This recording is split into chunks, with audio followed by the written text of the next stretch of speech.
Okay, hello friends. I guess we got some housekeeping to do to keep to kind of wrap up the last few videos. Okay, so yesterday. Forgive me. Let me finish my intro. So, hello. My name is Donna. I'm a disabled woman. I have brown hair with blonde highlights and a little frosting of gray on the temples. I'm wearing glasses. I am a white woman. I am wearing a blue blue sleeveless shirt. Around my neck I am wearing my Lively device. And behind me, I have on my right, I have a red shirt, and on my left, a black shirt hanging on display. I'm sitting on a purple chair, and I have a sign behind me that says, "Love is everywhere, justice is everywhere, respect is everywhere, equality is everywhere, kindness is everywhere, compassion is everywhere. We are everywhere." And that sign is by the Wassimoth Center for Human Rights here in Boise, Idaho. Okay, so that was an introduction for my friends who are blind. I am a disability, I'm advocate of disability and also an activist, so I like to always make sure that my videos are accessible. I try to edit the captions as well, so if you want to follow around on the captions, it might take me a little while to get to all the captions, because sometimes I just let the automatic ones go, but I do try to edit those because I notice they're inaccurate sometimes. Sometimes it says I am Lady Lioness instead of Lady Lioness, so I also have to pronunciate and make sure that the captions are correct. Anyway, so, so yesterday was a horrible day. It was the day after 4th of July, so it was July 5th in 2022. Today is July 6th, 2022. But anyway, yesterday I ended up in the emergency room because it seemed like everyone was so excited to finally have a real 4th of July, because the last 2 years we've been in lockdown, or here in Idaho, it was very hot last summer. I mean, excruciatingly hot. I didn't go outside at all last summer. I didn't film any videos last summer. Actually, all last year I didn't film any videos. If you notice, if you go back and look, my videos jumped from 2020 to 2022. So anyway, excuse me. Part of my clearing my throat has to do with what happened to me yesterday, of not being able to breathe. So I have muscular dystrophy, specifically a type called mitochondrial myopathy. And that means that I am getting weaker and weaker as time goes on. I have had this my whole life, just didn't know it until I was 42. I am 46 years old now, and my muscles are continuing to get I know everybody gets weaker as they get older, but I'm getting weaker faster than everybody else, and that includes the muscles like my heart and my lungs. And my lungs have always not been real strong. I mean, they were, of course, much stronger when I was younger, but they continue to get weak. I've always been sensitive to smoke. I've always hated the smell of it. I can't breathe when it happens. People used to accuse me of being sensitive when I was young, and the truth is, I am sensitive. It's just not my fault. It's the mitochondrial myopathy makes my lungs super weak, and this is the first 4th of July we've had in a couple of years. So usually I tolerate the smoke okay, but sometimes I'll wear a mask. Those that are on my Facebook can go back several years and see instances where I wear masks, and that was even way before I was diagnosed, because we would have horrible fires here in Idaho that would just make the air smell terrible, and I couldn't breathe because of the smoke, so I started wearing masks, even back then. That was pre-pandemic. So anyway, so yesterday was a pretty yucky day. I was in the emergency room. So okay, let me back up. I will go to the beginning of the day. So my alarm goes off at 8 o'clock for breakfast here at the group home. I get up, I go to breakfast, But I know from past dealings that the smoke is going to get to me. So I had put on my mask.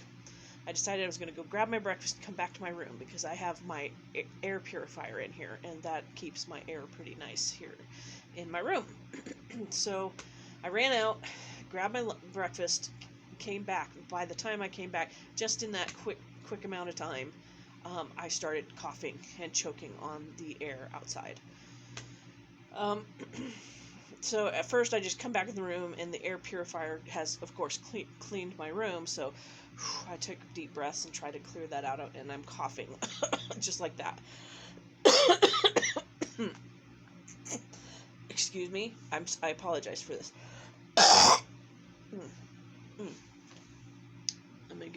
I'll be back.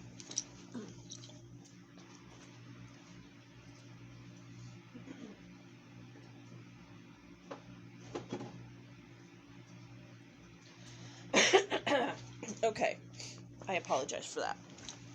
Okay, I brought a handkerchief so I can take care of it without leaving every time. So, yeah, anyway, so at noon, I was laying in my, I was just laying in my bed. My feet had been swelling a lot.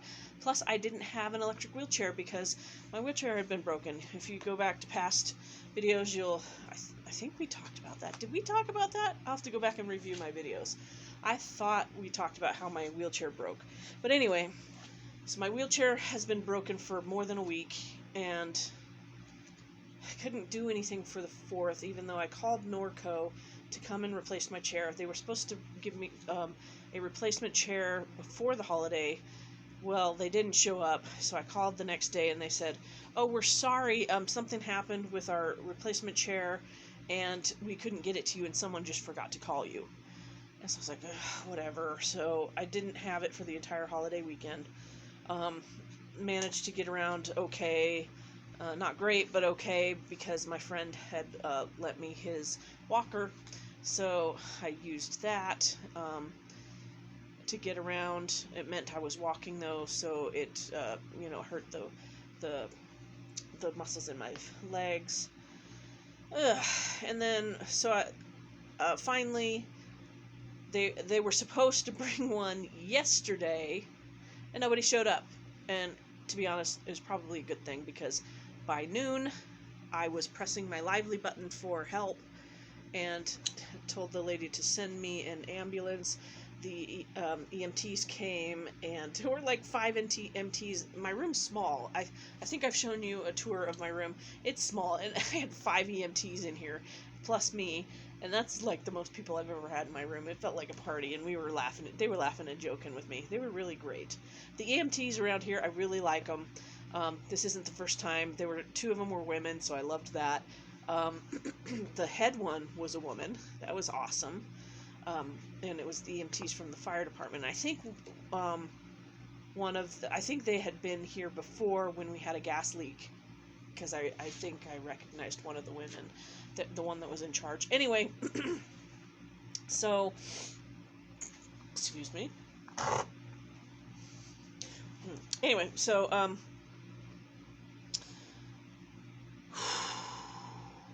let me talk slower. I'm wearing myself out talking so fast. See, muscular dystrophy does that to me. I talk quickly and excitedly anyway, and if I do it too much, it starts to really wear me out. So I'm going to slow down my speech. You might understand me better anyway.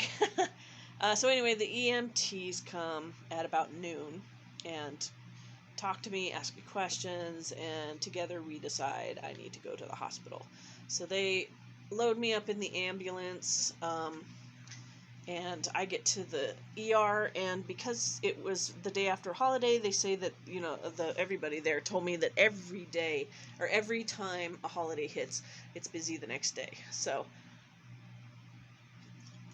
they had to put me in triage, which means they stuck me out in the waiting room in a wheelchair, and I only got help when the most important and dangerous people were, okay. So I sat in triage for 5 hours. holy cow.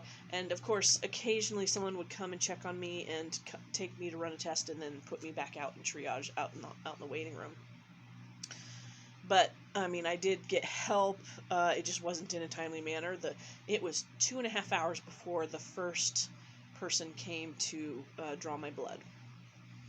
2 hours, and then anyway, they put a tube in my arm, which remained in my arm for the rest of the day, and they never used it, so I didn't really understand why they left it in my arm. I actually still had it on when I came home, and the executive director here used to be an EMT, so I went to the executive director's office and said, "Can you take this out for me?" And so she took it out, and it was great. She had a whole setup. She had like an emergency kit. Yeah, see, I'm kind of tired. It's 3:49 p.m. here, and I start wearing out at about 2 o'clock every day, and I should be taking a nap. I'll take a nap after this. Anyway, she had a what's it called, a medical kit, and she had gloves, and she put them on. She was very professional. I loved it. Danielle, she's been on the videos before. Anyway, she was real professional. She put on her gloves. Of course, she had a mask on because we all wear masks. And she came and, did the thing and put her thumb on there and pulled it out. And, it was really great. It was kind of like getting a little medical care here at the house, even though we don't carry medical care here. This is an independent living center. So, anyway, they took blood, they took some x-rays, they had the ER doctor come out and talk to me, all kinds of things. So the ER doctor decided he wanted, because I had been taking Robitussin to clear out my lungs, so he decided to give me some pills that are like Robitussin, but I just won't have to drink the cough syrup, but they were these little beads. It's really great, and I take them whenever I need them. I've taken 2 so far today. That's why I'm coughing stuff up. And so my lungs are still clearing all the crap that got in my lungs from yesterday. Or not, yesterday, the 5th. Excuse me again. I am so sorry. But this is going to keep happening.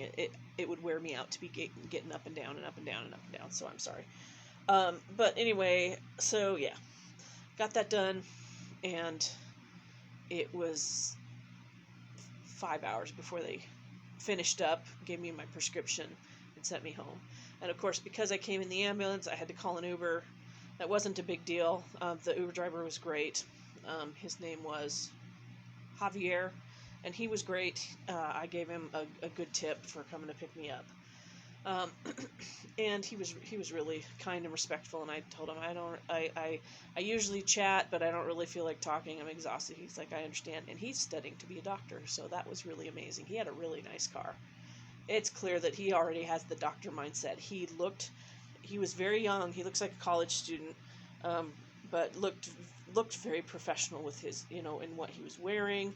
His car was really nice and clean. It looked like a doctor's car. The kid was dressing for the job he wants. But I was super impressed with him. The knowledge that he had of what a muscular dystrophy was, and he had even heard of mitochondrial myopathy. So I was pretty impressed, because a lot of doctors, you say mitochondrial myopathy, and they think that it's something else. It's a neuromuscular disease, but they think it's a neurological disease, and it's not. So anyway. I digress again. So I'm going to finish up with my story here and then call that a video, and then do the unboxing in the next video, because this is going to be really long if I keep going. So anyway, they sent me home. Javier took me home. I came home. Danielle removed the tube that was in my arm. We talked about the smoking situation here at the house.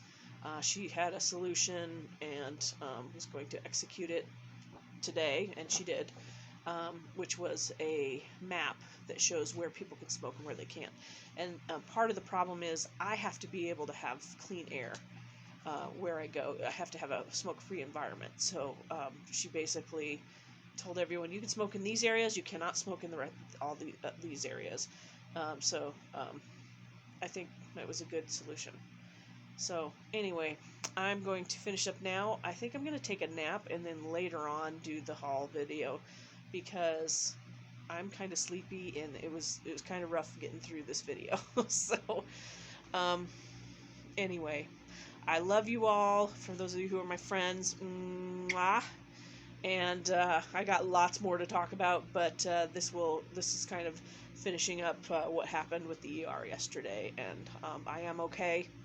They gave me, like I said, they gave me that medication I can take as I need when I have lung issues, and hopefully this will resolve it. So we will see, right?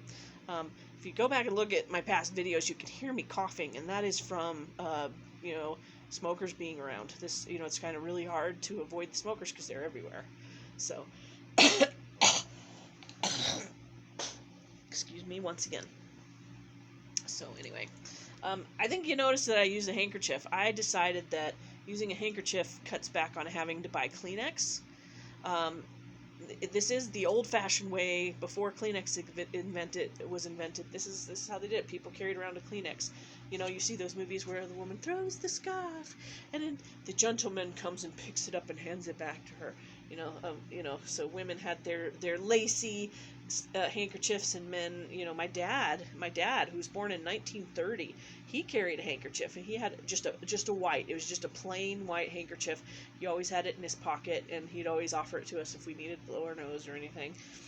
So I'm kind of carrying one regularly now. Number one, because they're convenient to have with me, and number two, saving the environment, not throwing a bunch of Kleenexes away, and number three, it reminds me of Dad. So, yeah, I have to do a video on my dad. I miss him. I miss you, Dad. Okay, that's it for this video. I'm going to finish this up, send it off to YouTube, and then take a nap. So, I love you all. This is Lady Lioness and Friends, signing off. Mwah.